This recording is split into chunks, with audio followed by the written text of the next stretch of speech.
오늘 이 본문의 말씀을 가지고 죄로 가는 징검다리라는 제목으로 같이 말씀을 나누도록 하겠습니다. 저는 정말 힘들어하는 것이 몇 가지가 있는데요. 그 중에 하나가 물건 구입하는 겁니다. 물건 사는 게 정말 힘듭니다. 특별히 이제 물건을 구입한다라고 했을 때 뭘 해야 됩니까?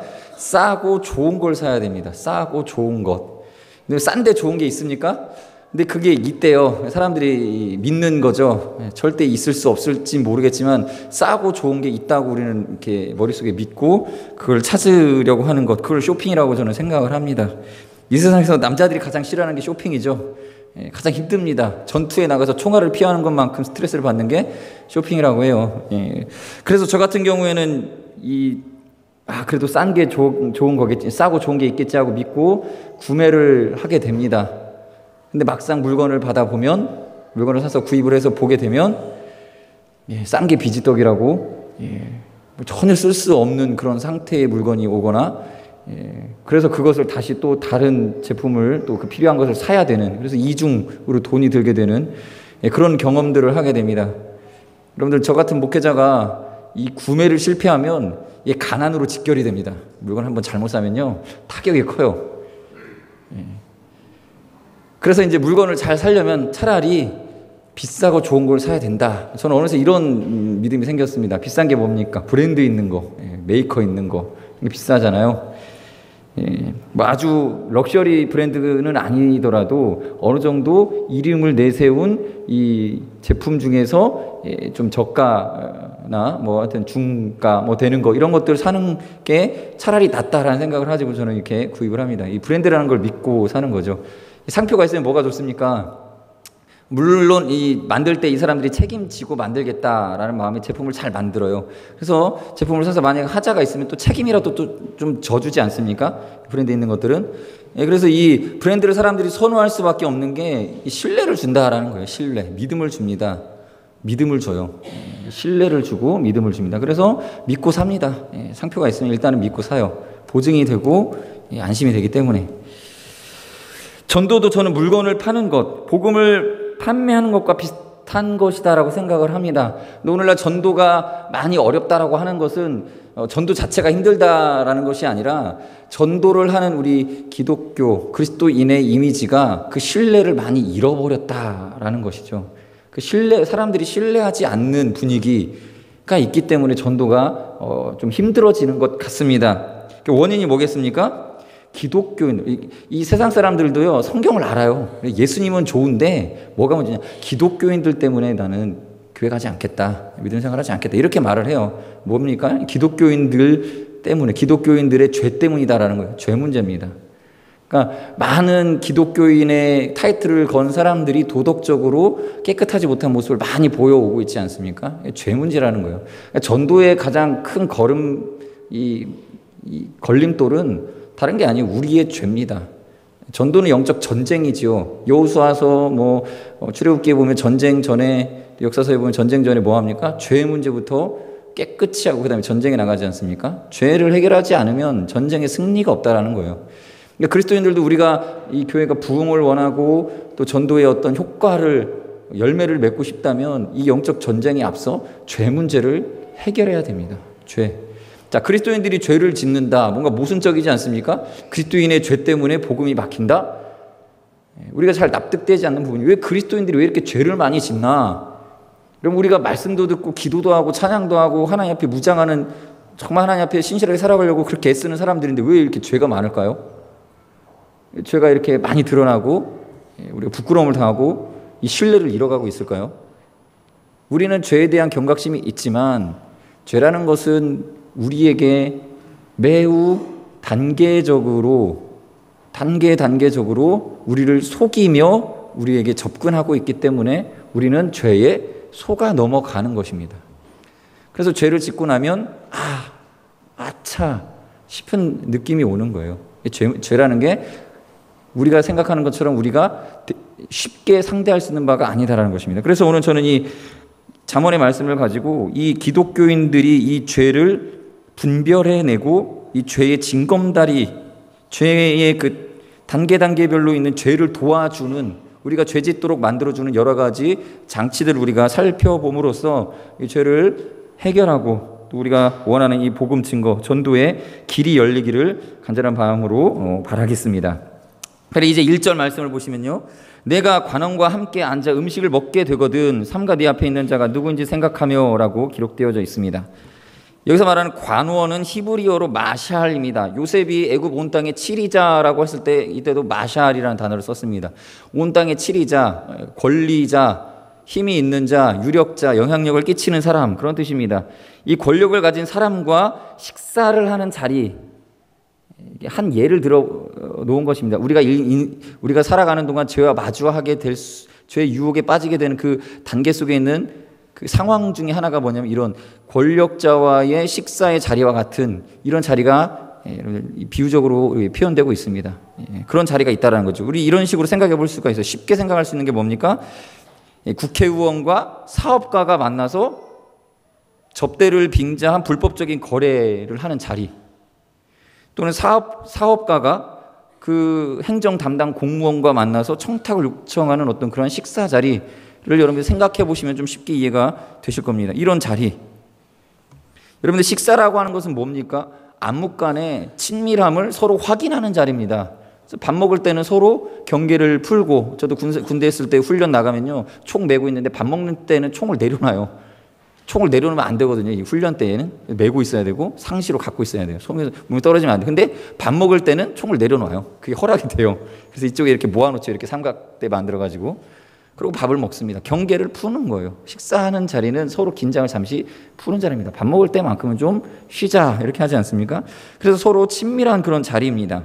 그런데 그러한 긴장을 푸는 자리에서 우리에게 지금 한 가지 긴장을 놓치지 말 것을 얘기합니다. 앞에 있는 사람이 누구인지 생각하라.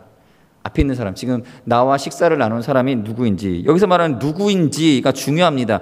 앞에 있는 사람이 누구인지를 모르니까 우리가 속아 넘어간다는 거예요. 넘어집니다. 죄 짓습니다. 앞에 있는 이 사람의 속성을 알아야 돼요. 신분만 말하는 것이 아니라 앞에 있는 사람의 마음속, 그 사람의 됨됨이가 무엇인지를 알아야 되는데 그걸 알지 못하기 때문에 우리가 넘어집니다.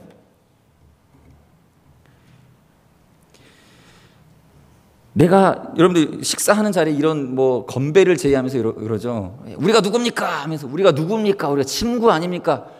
우리가 같은 고향 사람들 아닙니까? 우리가 이렇게 하나 된 사람들 아닙니까? 하면서 외치죠. 왜 그렇습니까? 속이려고. 내가 누구인지에 대해서 상대방으로 하여금 긴장을 풀게 만들려고 우리가 누구냐 하면서 그 본 의도를 숨기고 그저 친밀함으로 묶어놓기 위해서 그렇게 행하지 않습니까? 그럴 때일수록 우리가 더욱더 분별해야 될 것은 그 사람이 누군가, 앞에 있는 자가 나에게 이 호의를 베풀고 있는 사람이 누군가를 알아야 됩니다. 2절 3절의 말씀을 이어서 같이 읽어보도록 하겠습니다. 2절 우리 다 같이 읽어볼까요? 2절 3절 시작. 네가 만일 탐식자여든 내 목에 칼을 둘 것이니라. 그 진찬을 탐하지 말라. 그것은 간사하게 베푼 식물이니라.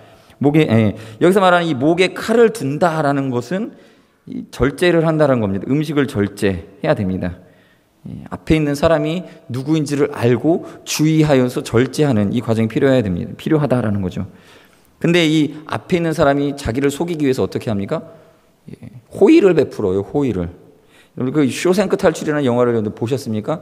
거기에 보면 교도소 소장이 비리를 저지르는데 그 청탁을 하러 어떤 사람이 찾아오죠. 나 좀 이번에 좀 봐줘. 이번에 당신 여기서 사업에서 여기서는 좀 물러나주면 내가 잘해줄게 하면서 아내가 만든 애플파이라고 파이를 갖다 건네주는데 애플파이 그 뚜껑을 여니까 가운데는 파이가 있는데 한쪽 모서리에 뭐가 있습니까? 돈봉투가 이만큼 있죠. 두꺼운 돈봉투. 소장이 그걸 딱 돈봉투로 세더니 애플파이 맛있겠네 하고 그걸 가져가죠. 호의를, 그 사람에게 있어서는 호의겠죠. 호의를 베풀어서 주는 것처럼 하지만 그 안에 돈봉투, 자기의 악한 의도를 숨겨놓고 준다라는 거예요. 이 호의가 이러한 속성이 있습니다. 애플파이로 보이지만 그 안에는 이미도 계약, 이 사람을 걸고 넘어질 수 있는, 돈봉투가 뭡니까? 받는 사람은 이미 계약을 체결하게 되는 거죠. 걸려버리는 겁니다. 엮이는 거죠. 여러분들, 때로는 이 악한 마귀가 우리를 죄에 빠뜨리기 위해서 호의를 베풉니다. 이 만찬의 자리로 표현된 오늘 이 비유된 내용, 이 만찬의 자리, 먹는 자리는 이 악한 마귀가 우리에게 주는 호의를 말하는 거예요. 호의, 선한 베풀. 여러분 누구나 다 호의 받는 거 좋아합니다. 당신을 내가 이 자리에 모셨습니다. 그러나 그게 유혹을 흐릿멍텅하게 보이게끔 만든 속임수다라는 것이죠. 잠언 7장 13절, 또 다른 성경 이 잠언에 나오는 7장 13절부터 18절까지의 말씀을 보면요, 음녀가 한 젊은이를 성적으로 유혹하는 내용이 나옵니다. 우리 함께 화면에 나오죠. 같이 읽어보겠습니다. 시작. 그 여인이 그를 붙잡고 그에게 입맞추며 부끄러움을 모르는 얼굴로 그에게 말하되 내가 화목제를 드려 서원한 것을 오늘 갚았노라. 이러므로 내가 너를 맞으려고 나와 내 얼굴을 찾다가 너를 만났도다. 내 침상에는 요와 애굽의 문이 있는 이불을 폈고 모략과 침향과 계피를 뿌렸노라. 오라, 우리가 아침까지 흡족하게 서로 사랑하며 사랑함으로 희락하자. 이거 굉장히 성적으로 타락한 죄를 유혹하는데 마치 그런 죄악과는 거리가 먼, 잘 보십시오. 여기 표현된 단어들. 화목제를 드려서, 침상에는 요와 애굽의 문이 있는 이불을 폈고 모략과 침향과 계피. 굉장히 굉장히 호의를 받는 느낌, 굉장히 존중받는 느낌으로 유혹을 하는 것이죠. 존중해주는 모습으로 보입니다. 그러나 결과는 어떻습니까? 잠언 7장 23절, 이 가늠하는 여인과 섞인 이 젊은 사람은 어떻게 됩니까? 필경은 화살이 그 간을 뚫게 되리라. 새가 빨리 그물로 들어가되 그 생명을 잃어버릴 줄 알지 못함과 같으니라. 호의를 받는 것처럼 느껴졌지만 죽음에 이르게 된다라는 거예요. 죄를 우리가 왜 짓습니까? 기독교인들이 왜 죄를 짓습니까? 호의에 속는 거예요. 간사하죠. 좋은 의도인 것처럼 속았다. 속게 되는 것입니다. 그래서 우리는 때로는 이 호의를 뿌리치는 것, 그래서 여기 목에 칼을 두다라는 표현은 그런 겁니다. 이 호의에 대해서 뿌리치는 것입니다. 여러분들 달달한 음식을 입에 머금어요. 삼키고 싶습니다. 목구멍으로 넘겨서 삼키고 싶어요. 입에 있는 것을 삼키는 순간 이 식욕이 충족됨을 느낍니다. 그러나 이걸 오물오물 하다가 뱉어낼 때는 뭔가 모르게 부족함을 느끼게 되겠죠. 그러나 여러분 생각해 보십시오. 맛있는 씹고 있는 이 사과, 달콤한 사과가 입에 씹히고 있을 때에 그 속에 독이 있는 줄을 모르고 씹다가 독이 있다라는 얘기를 듣고 뱉어버리면 이 사람의 목숨은 건질 수 있습니다. 그러나 삼키면 죽겠죠. 혹 건강하여서, 이 몸이 건강하여서 독인 줄 알고 위장이 토해내면 살겠죠. 목에 칼을 두어서 경계를 삼아야 된다는 거예요. 여러분들 호의라는 것을 받았어요. 이제 그 다음에는 어떻게 되냐면 잠깐만 조금 이상한데 하는 느낌을 받아요. 뱉어내셔야 됩니다. 입에 있는 음식물을 뱉어내듯이 토해내야 돼버립니다. 그때 우리는 살 수 있는 것입니다. 목에 칼을 둔다라는 것은 상대방의 호의에 의해서 우리가 어느 정도 속아 넘어간 것을 뱉어내는, 물론 우리는 이 호의에 넘어가서도 안 됩니다. 그래서 기도해야죠. 분별력을 구해야 됩니다. 자, 이것이 죄를 이기는 첫 번째, 죄에서 도망가는 방법이 되겠습니다. 그래서 죄로 가는 징검다리 첫 번째는 뭡니까? 호의예요. 호의. 상대방의 호의. 자, 이제 4절의 말씀을 보겠습니다. 4절 말씀 다 같이 읽겠습니다. 시작. 부자가 되기에 애쓰지 말고 내 사사로운 지혜를 버릴지어다. 이 사사로운 지혜를 지금 설명해 주고 있습니다. 부자가 되려는 마음, 그러니까 어떤 유혹을 받았을 때에 그것을 내 것으로 취할 수 있는 지혜가 떠오르게 됩니다. 저 정도 유혹을 이 사람은 이렇게 유혹으로 하겠지만 나는 그것을 가져오려면 점잖은 척 하면서 어느 정도 자기의 합당한 명분을 대서 그것을 취해 와야 되는데, 여기에 필요한 게 뭐예요? 지혜죠. 지혜가 필요해요. 죄를 지으려면 지혜가 필요해요. 아무나 죄 짓는 게 아니죠. 그런데 문득문득 떠올라요. 그 지혜, 사사로운 지혜가 떠오릅니다. 그러면 그것이 뭔 대단한 것인 마냥 그 지혜를 우리는 신봉하게 됩니다. 우리 보통 그래요. 요령이라고 말하죠. 요령. 근데 알고 보면 뭡니까? 속임수, 불법입니다. 그런데 이게 굉장히 똑똑한 머리가 아니면 나올 수 없는 것이다 라고 생각되어질 때는 그것의 권위를 느껴요. 그 방법에 대해서 권위를 느낍니다. 여러분, 우리 말 잘하는 사람이 말 잘하고 이런저런 이렇게 그 학식적인 권위를 더하면 혹하지 않습니까? 서울대 나왔대. 여기 서울대 나오신 분들에게 죄송합니다. 서울대 나왔대.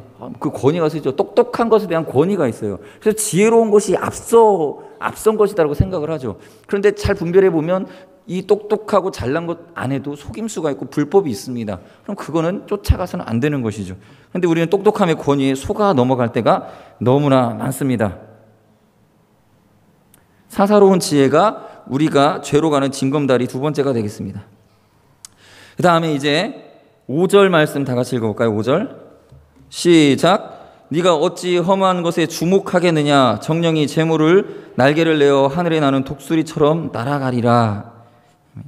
자, 여기서 주목하다라는 표현이 나옵니다. 주목하다라고 하는 것은 이 히브리 말을 의역하면 그 히브리어가 이거 우리는 주목이라는 한 단어로 나오는데 히브리어에는 두 단어로 나옵니다. 예. 히타이프 아이네이카. 너의 눈을 날려보내다라는 뜻이에요. 그러니까 여기서 말하는 주목하다라는 말을 그러니까 이 두 음절로 나누면 너의 눈을 날려서 보내버리다라는 뜻이에요. 시각을 날려보내다라는 거예요. 그게 주목하다라는 뜻입니다. 그게 뒤에 나오는 이 언어 유희죠. 새가 날아간 것처럼 재물이 날아갈 것이다라고 표현을 하죠. 그러니까 쉽게 말해서 네가 재물에 허무한 것에 눈이 날아가게 하겠느냐? 그러면 그 허무한 것은 날개를 달고 또 날아갈 것이다 라는 거예요. 너의 눈을 날려보내면 그 재물도 네가 관심 갖는 그 재물도 날아가게 될 것이다. 관심의 속성을 잘 보여주고 있습니다. 우리가 뭔가에 주목하고 욕심을 부릴 때에는 우리의 시야를 잃어버리는 거예요. 그 관심 가지고 있는 어떤 재물이 있습니다. 우리의 마음의 눈을 뺏겨버리면 이것을 바라보고 있는 동안엔 다른 것들이 보이지 않게 됩니다. 시력을 잃어버리게 됩니다. 우리가 무언가에 몰입하게 되고 그것에 욕심을 내고 탐심을 갖게 되는 순간 시력이 없어진다는 거예요. 그래서 그것을 추구하느라고 이 눈동자를 잃어버린 것 같은 상태가 됩니다. 그래서 깜깜해집니다. 이것을 쫓아가고 있어요. 내 눈동자는. 근데 그 잃어버린 눈동자가 내 몸을 떠나서 여기에 와 있는데 이 물건, 이 욕심을 내고 있는 이 재물이 나 잡아봐라 하더니 날개를 펴고 날아가 버린다는 거예요. 허무함. 여기서 오는 게 허무함입니다. 내 시력도 잃고, 삼손이 그랬죠. 예. 자기 시력도 잃고 대의 명분도 잃어버리고 사명도 다 잃어버리는 거예요.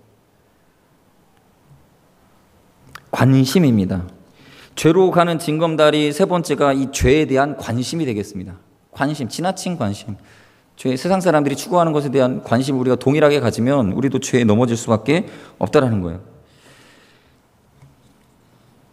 이제 네 번째로 가겠습니다. 제가 다섯 번째까지만 하고 마무리하겠습니다. 6절에 보시겠습니다. 6절 말씀 다 같이 보겠습니다. 시작. 악한 눈이 있는 자의 음식을 먹지 말며 그 진찬을 탐하지 말지어다. 자, 악한 눈이 있는 자의 음식, 악한 사람 말합니다. 악한 사람의 음식, 그 사람이 베풀어진 호의. 자, 여기 뭡니까? 여기서 말하는 음식을 먹지 말며 히브리어로 말하면 알티레캄 에트레헴입니다. 무슨 얘기냐면 알티레캄 먹지 말라, 에트레헴 먹을 것을, 그 빵을, 레헴이 빵 아닙니까? 레헴을, 그 먹을 것을 먹지 말라라는 말이에요. 이 발음이 비슷하죠? 레캄이 먹다라는 뜻이고 레헴이 이 빵이라는 뜻인데 먹을 것을 먹는 행위, 이것을 하지 말라라는 거예요. 무슨 얘기입니까? 베푸는 사람이 자 먹을 것입니다, 먹으십시오 하면 그것을 먹지 말라라는 거예요. 또 다른 말로 하면 만질 것을 만지지 말라는 얘기고요, 맛볼 것을 맛보지 말라는 얘기고, 즐길 것을 즐기지 말라라는 얘기예요. 이것을 먹을 것이 있는데 먹지 말라고요? 즐길 수 있는 것인데 즐기지 말라고요? 이게 내 권리인 것 같은데 이 권리에 대한 집착, 권리를 포기하지 못하는 마음이 죄로 가게 만든다는 겁니다. 여러분, 뇌물을 통해서 받은 것, 부정하게 얻은 물건들이 내 눈앞에 놓였을 때는 내 것처럼 보여요. 내가 그 권리가 있는 것처럼 생각이 됩니다. 그래서 죄를 짓는 거예요. 이게 내 거라고 생각을 하니까 덥석 물게 되겠죠. 내 건데 내 게 아니었어요. 그러면 이제 토해내야죠. 내 게 아니다라는 거예요. 여러분, 이제 죄로 가는 징검다리 네 번째가 바로 이것이었습니다. 권리를 추구하는 거예요. 권리를 추구하는 거예요. 내 권리. 그래서 예수님 가르쳐 주시죠. 네 권리를 포기해라. 너 자신을 부인해라. 자기 부인이 되어야 된다는 거예요. 그리스도인들이 안 되는 게 뭐냐면 내 권리를 포기를 못해요. 여러분, 우리가 가진 권리가 우리 거라고 생각하시면 안 됩니다.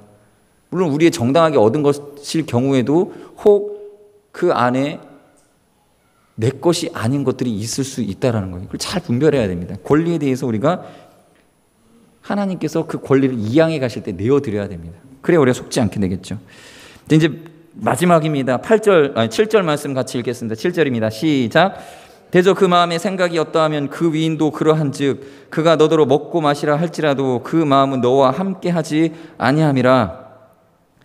대저 그 마음의 생각이 어떠하면 그 위인도 어떠하니라. 우리가 1절에서 그 사람이 누구인가를 파악하라고 제가 같이 처음에 이야기를 했습니다. 그 사람이 누구냐? 그 사람 때문에 어떻게 할 수 있느냐? 7절에서 설명이 되는 거예요. 대저 그 마음의 생각이 이게 원어에서는 보이지 않는 곳에서 셈하고 있다라는 뜻이에요. 장부 쓰고 있을 때에 실제로 그 사람이 계산하고 있는 그것이 그 사람의 됨됨을 보여준다라는 거죠. 그러나 여러분들, 이 물질의 장부를 쓸 때 우리가 공개적인 장소에서 물질의 장부를 기록하지 않아요.